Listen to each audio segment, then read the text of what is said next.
Hello everyone, good evening, welcome back to my YouTube channel. I hope you all are doing great. I'm also fine. So today's topic about effervescent granules. So जो आपके effervescent granules होते हैं are the specially prepared solid dosage form.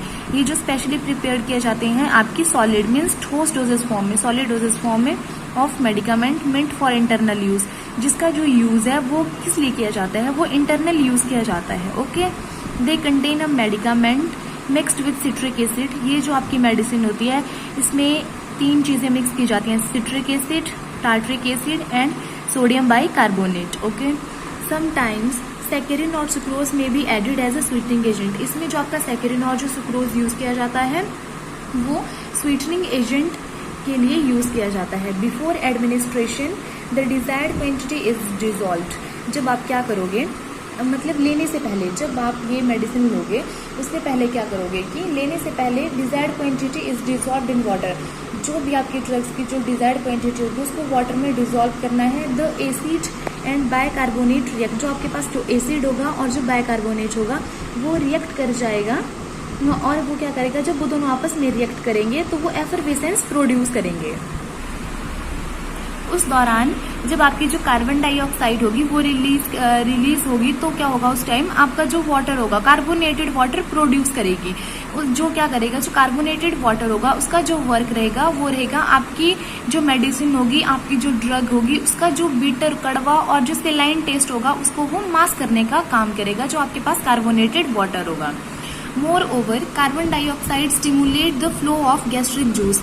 जो आपकी carbon dioxide होगी उसका जो work रहेगा वो मेन क्या रहेगा, जो आपके गैस्ट्रिक जूस होगा उसके जो फ्लो होगा उसको स्टिमुलेट करेगा वो, और जिसकी वजह से जो आपकी मेडिसिन होगी उसको भी वो एब्जॉर्ब करने में हेल्प करेगा, जिससे आपकी जो टैबलेट होगी वो जल्दी एब्जॉर्ब हो जाएगी. अगर अब हम बात करेंगे जो एफरवेसेंट ग्रैन्यूल्स होते हैं, एफरवेसेंट ग्रैन्यूल्स को बनाने का कौन कौन से मेथड के द्वारा उसको बनाया जाता है, तो उसके 2 मेथड्स हैं. एफरवेसेंट जो ग्रैन्यूल्स होते हैं उसको बनाने के 2 मेथड्स होते हैं. First one is your heat method and second one is your wet method. So हम स्टार्ट करेंगे हीट मेथड से. हीट मेथड के लिए आपको सबसे पहले क्या करना होगा, ए लार्ज पोर्सिलिन और स्टेनलेस स्टील इवेपोरेटिंग डिश.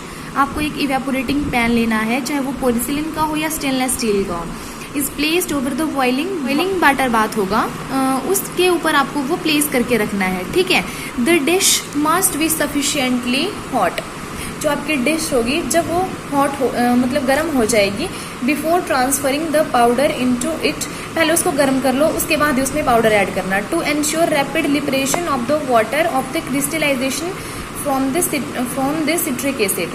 तो आपको उसमें मेनली करना क्या है, आपको जो सिट्रिक एसिड है उसमें मतलब आपको वाटर होगा आपके पास, उस वाटर को लिबरेट करना है.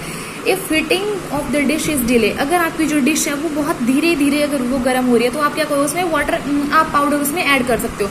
जब आप उसमें पाउडर ऐड कर दोगे तो उसको धीरे धीरे गर्म करना है कि बाद में जो आपका वाटर है वो इवेपोरेट हो जाए. फिर लास्ट में आपके पास एक ऐसी स्टेज आएगी कि आपके पास उसमें वाटर रहेगा नहीं, कोहेरेंट मास के लिए आपके पास उसमें वाटर रहेगा नहीं. तो फिर आपको जो वाटर है, जो ग्रैन्यूल्स बनाने के लिए वैसे वाटर की जरूरत पड़ेगी ही. तो देखेंगे अब हम 2 ऐसे सोर्सेज हैं, 2 सोर्सेज के थ्रू आप क्या करोगे, ग्रैन्यूल्स बनाओगे तो उसमें जो वाटर है वो कहाँ से लोगे. तो उसके लिए आपको क्या करना पड़ेगा, फर्स्ट मेथड आपका water of crystallization of citric acid. Citric acid की क्रिस्टलाइजेशन करवाओगे. ठीक है, तो सिट्रिक एसिड कंटेन करेगा एक मॉलिक्यूल वाटर का of crystallization which is liberated during heating. जब आप सिट्रिक एसिड को हीट करोगे उस दौरान आपको वाटर का एक मॉलिक्यूल मिल जाएगा. वैसे ही एक और मेथड है इसका, water produced from the reaction of citric acid. उस टाइम भी वाटर प्रोड्यूस होगा जब आप citric acid, tartaric acid and sodium bicarbonate के साथ रिएक्ट करवाओगे. उस टाइम भी आपके पास वाटर के मॉलिक्यूल आपको क्या होंगे, प्रोड्यूस होंगे. तो देखो, जब आपने सोडियम बाइकार्बोनेट और सिट्रिक एसिड को क्या किया, जब इनको मिक्स करके इसको हीट किया, जब इसकी हीटिंग भी जो साइन होता है ये हीट का होता है, जब आपने इसको हीट किया तो आपको क्या मिला, सोडियम सिट्रेट. आपको सोडियम सिट्रेट मिला प्लस 3 मॉलिक्यूल्स मिल गए आपको वाटर के. और वैसे ही सेकंड है आपका 2NaHCO3, मीन्स ये आपका सोडियम बाइकार्बोनेट है और टार्ट्रिक एसिड है. जब आप इन दोनों को मिक्स करोगे और दोनों को हीट करोगे, जब इन दोनों को हीट किया तो आपको मिल गया सोडियम टार्ट्रेट मिल गया. आपको जब सोडियम टार्ट्रेट मिला तो क्या हो गया, प्लस 2 मॉलिक्यूल आपको वाटर के मिल गए. फिर आप क्या करोगे, 5 मिनट के लिए हीट करोगे इसको। जब आपने हीट किया, आफ्टर दैट डैम्प मास, जो आपका डैम्प मास बन जाएगा, उस डैम्प मास को पास करने के लिए आप क्या करोगे, सीव का यूज करोगे। आप वही सीव यूज करोगे जो सीव आपको जितने साइज का आपको एक स्वीटेबल साइज, जितने साइज का आपको ग्रेन्यूल चाहिए होगा उतने साइज का ग्रेन्यूल लेने के लिए आप सीव का यूज करोगे। आपने शिफ्टिंग भी कर ली, मीन्स की सीविंग। जब आपने सीव का यूज करके आपने शिफ्टिंग करी, तो शिफ्टिंग करने के बाद आप क्या करोगे, जो आपके पास ग्रेन्यूल्स आ गया उन ग्रेन्यूल्स को ड्राई करोगे अवन में। Dried in oven at a temperature not exceeding 60 degree Celsius से ज्यादा आपका टेम्परेचर नहीं जाना चाहिए। एंड देन पैक, आफ्टर जब वो आपका ड्राई हो जाएगा अवन में, उसके बाद आप उसको पैक कर दोगे एयर टाइट कंटेनर में। ये था आपका हीट मेथड। अब वेट मेथड में क्या प्रोसीजर होता है। वेट मेथड में, in this method the in mixed ingredient, जो आपके पास मिक्स्ड इंग्रेडिएंट्स होंगे उनको मॉइस्चर करने के लिए किसके साथ करेंगे, with non aqueous liquid. Non aqueous means alcohol हो गया आपका। Alcohol to prepare a coherent mass, alcohol से कोहेरेंट मास बनाने के लिए, which is then passed through the sieve, इसको भी आप सीव के थ्रू पास करवाओगे। टू ब्रेक द लम्प्स, उसके जो लम्प्स होंगे वो ब्रेक हो जाएंगे, which may be formed during drying. और क्या होगा फिर, ड्राइंग, जब आप उसकी ड्राइंग करोगे, ड्राइंग के दौरान आपके पास क्या हो जाएंगे, लम्प्स बन जाएंगे। और जो ड्राइड ग्रेन्यूल्स होंगे उनको आप पैक करोगे इन एयर टाइट कंटेनर में। क्या हो गया, पहले ड्राइंग की, उसके बाद उसकी शिफ्टिंग करोगे कोई सीव का यूज करके, जितने सुइटेबल साइज आपको चाहिए होगा वो साइज आपको मिल जाएगा। एंड देन आप उसको एयर टाइट कंटेनर में क्या कर दोगे, पैक कर दोगे।